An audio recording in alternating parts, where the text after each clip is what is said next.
ले फिर आ गए सब राज्य खुशे। हाँ, तेरे को क्या लगता था कि नहीं लौटेंगे? गलत। जब तक तोड़ेंगे नहीं तब तक छोड़ेंगे। बहुत लंबा दंगल चलेगा रे। जय हिंद मित्रों, मैं मनोज सर पुनः अपने YouTube चैनल ई शिक्षा संवाद में आप सभी का हार्दिक स्वागत करता हूं। जैसा कि कुछ समय पहले मैंने अपने ही एक खास मित्र श्री ब्रिजेश सिंह का इंटरव्यू लिया था, जिसके अंतर्गत मैंने आपको यह बताया था कि उन्होंने टीजीटी की तैयारी किस तरीके करी। आज खास मेहमान हमारे सामने हैं निशा सिंह जी, जो कि वर्तमान समय में इलाहाबाद विश्वविद्यालय से पीएचडी की रिसर्च स्कॉलर है और साथ ही साथ इन्होंने यहाँ पर रहकर कड़ी मेहनत करके अपने टीजीटी एग्ज़ाम को क्लियर किया और साथ ही साथ जो अभी आपका कल आपका रिजल्ट आया है जूनियर का रिजल्ट, जिसमें वह भी आप इनके लिए बहुत ही पॉजिटिव रहा है। तो चलिए एक खास मुलाकात हम मैम निशा सिंह पटेल जी से करते हैं। हेलो मैम, आप कैसी हैं? हम अच्छे हैं, बहुत अच्छे। अच्छे हैं। आप हमारे सभी जो जितने भी विद्यार्थी हैं, मिलने जुलने वाले हैं, सभी लोगों ने आप लोगों से आपसे ये सीखने के लिए कुछ ना कुछ यह वीडियो बनाया जा रहा है कि आप उनको क्या सीख देना चाहती हैं। सबसे पहला मेरा प्रश्न रहेगा कि आपका जब रिजल्ट आया तब आपको कैसा फील हुआ है? बहुत अच्छा फील हो रहा था, खुश भी हुए। इसके रिजल्ट आया था, थोड़ा रोए भी थे। आगे पीछे सब समझ में आ रहा था कितना स्ट्रगल करके आगे आए हैं हम। बाकी पढ़ाई तो लगातार करने से ही हुआ है, अगर ना पढ़ते तो ना होता। बिल्कुल मैम, सही कह। अब मैम का कहना है कि लगातार पढ़ाई करने से हम लोगों की तैयारी एकदम तारतम्यता में चलती है, तभी हम लोग अच्छी तैयारी कर पाते हैं। तो मैम, हम सभी लोग ये जानना चाहते हैं कि आपकी ये जो जर्नी रही है या किस प्रकार आपकी स्टार्ट हुई है? जर्नी कुछ मेरी खास नहीं थी, मतलब अब घर वाले भी इतने वो नहीं है कि मतलब हमको पैसा दे के खूब पढ़ाते। शुरुआत में 5-6 साल मतलब दिए हैं, फिर इसके बाद हम अपने से खुद मतलब पढ़ाई करके नेट निकला। फिर इसके बाद हमने अप्रूवल करवाया, खुद पढ़े भी और बच्चों को पढ़ाते भी थे। फिर इसके बाद मैंने कुछ दिन के लिए मतलब लगभग 1.5 साल छुट्टी लेके वहाँ से खुद की पढ़ाई मतलब किए और अनन्या अकेडमी ज्वाइन किए थे। वहाँ 6 महीने कोचिंग किए थे और बुक लगातार पढ़ रहे थे। एक सरस्वती पांडे थी और आचार्य रामचंद्र शुक्ल और एक पुनीत राय की। लेकिन खासकर हम इनका पढ़े गोविंद पांडे और मिश्रा के नोट्स थी अनन्या अकेडमी से, उसी से मेरी तैयारी हुई है। चाहे क्रेट हो या पीजी का मैंने दिया, उसमें भी अच्छा रैंक आया था। क्रेट में 5वीं रैंक आई थी मेरी, जिसमें पीएचडी का मतलब एडमिशन हुआ। और फिर इसका टीजीटी पीजीटी दिया तो पीजीटी में तो नहीं हुआ था, कुछ नंबर से नहीं हुआ, फिर टीजीटी में हुआ। इसके बाद कुछ दिन बाद सारे प्रोसेस मतलब चलते रहे। अब कल इसका एडेड जूनियर का रिजल्ट आया तो उसमें मेरा 117 नंबर है, एकेडमिक 25 है, तो उसमें भी लगभग हो ही जाएगा। चलिए, ढेर सारी बधाइयाँ मैम आपको कि आप इतनी सफलताएं प्राप्त करें और हम लोग भी यह चाहते हैं कि आप दिन ब दिन और ऊंचाइयों पर जाएं। तो आपने यह भी हम लोगों के साथ बताया कि आपने कौन सी किताबें पढ़ी, किस किताबों को पढ़ा, लेकिन खास प्रश्न हम लोगों के साथ जो विद्यार्थी जुड़े रहते हैं या खास तौर से कहूँ कि मैं भी या मेरे अन्य मित्र लोग भी रहते हैं कि वो एग्ज़ाम देते तो हैं, एग्ज़ाम देने के बाद थोड़ी सी 1 या 2 क्वेश्चन से जब उनका रुकता है तो ऐसा हम लोग के साथ होता है कि हम लोग डिमोटिवेट भी हो जाते हैं कहीं ना कहीं। तो अपने आप को डिमोटिवेट ना करके मोटिवेट किस तरीके से करें, कैसे हम अपनी हार को जीत में बदलें, मुख्य रूप से हम लोग की स्ट्रेटजी क्या रहनी चाहिए भविष्य में जितनी भी परीक्षाएं हों। आपको मैं बता दूं कि निशा सिंह पटेल मैम जो हैं वह सर्वेश्वरी पीजी कॉलेज में अपना अनुमोदन कराकर यहाँ पर कार्यरत थी।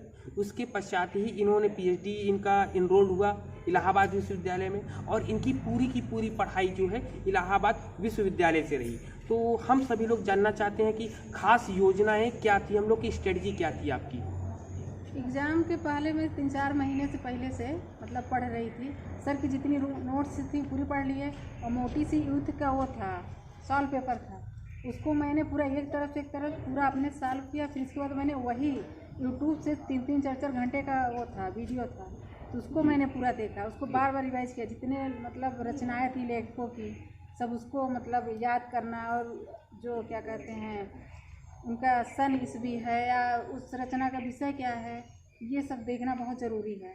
उसको पढ़े, इसके बाद प्रैक्टिस ना छोड़ें। जैसे आपको नहीं समझ में आया तो कोई संस्था ज्वाइन कर लो जो आपको अच्छा लगे। अगर आप अरुण मिश्रा का भी कर रहे हैं तो बहुत अच्छा है, क्योंकि वो पूरा क्लास में रटवा देते हैं। आपको एक एक चीज़ एकदम रट जाएगी, आप खुद सोचोगे कि इनकी कोचिंग हम छोड़ें ना।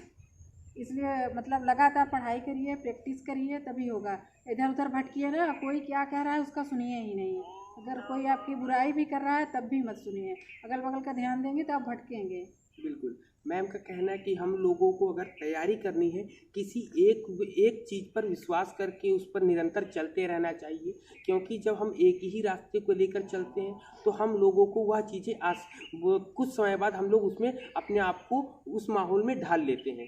ठीक है, मैम ने अपनी स्ट्रेटजी बताई। अब मुख्य बात ये थी कि जूनियर आपने TGT से तैयारी करी, अब आपकी आगे की भविष्य की योजना क्या है, हम लोग यह भी जानना चाहते हैं मैम आपसे। मेरी भविष्य की योजना है कि मुझे असिस्टेंट प्रोफेसर या प्रोफेसर दोनों मतलब क्वालिफाई करना है। पहले तो असिस्टेंट प्रोफेसर ही चाहिए, इसके बाद आगे तो हम प्रोफेसर बन ही जाएंगे। चलिए, मैम को ढेर सारी बधाइयाँ। आप ऐसे ही दिन ब दिन तरक्की करते रहें। और एक हम लोग हमारे साथ जो हमारे इस शिक्षा संवाद समूह से जितने लोग भी जुड़े हुए हैं, एक मुख्य संदेश आप क्या देना चाहती हैं उन सभी को जो भी जुड़े हैं, उन लोग को आप क्या बताना चाहते हैं कि आप भविष्य की तैयारियां किस तरीके से हम लोग कर सकते हैं कि हम लोग डिमोटिवेट ना हो और अपने आप को सेल्फ मोटिवेट कैसे कर सकते हैं? देखिए, जैसे रिजल्ट आता है, एक बार में नहीं हुआ तो आप होपलेस नहीं होना चाहिए। उसको मतलब वो आपको आगे ही बढ़ाएगा, उसको पॉजिटिव लीजिए कि हाँ क्यों नहीं हुआ, और लगातार पढ़ते रहिए और इधर उधर भटकिए नहीं। जो सिलेबस है उसको कंप्लीट करिए, और क्या कहते हैं, अगर नहीं समझ में आ रहा तो किसी और जो थोड़ा जानकार हो उससे भी आप राय ले सकते हैं, लेकिन फालतू लोगों से बकवास मत करिए। 25 बुक रखने से कोई मतलब नहीं है। कोई बुक या कि 2 ही रखिए, लेकिन वो मतलब पूरा पढ़ डालिए। जैसे सरस्वती पांडे भी है, अगर उसको भी आप तैयार कर लोगे तो कोई भी एग्जाम रहेगा निकल जाएगा। और जैसे सिलेबस जो दिया है, जैसे असिस्टेंट प्रोफेसर का सिलेबस है, उसमें रचनाएं, उपन्यास, कहानी, नाटक रखा गया है, UGC नेट में रखा गया है, तो आप उसको सिलेबस को कंप्लीट करिए और क्या कैसे है उसको समझने की कोशिश करिए, तभी होगा। आप अगर ऐसे हवा में पढ़ते रहेंगे तो नहीं होगा, क्योंकि योजना बनाना पड़ेगा अपने से। और अगर 2-3 महीने ईमानदारी से, 3 महीने अगर ईमानदारी से कोई भी एग्ज़ाम रहे, अगर लगातार आप पढ़ते रहे, कहीं जाइए नहीं, आपका पक्का सिलेक्शन होगा।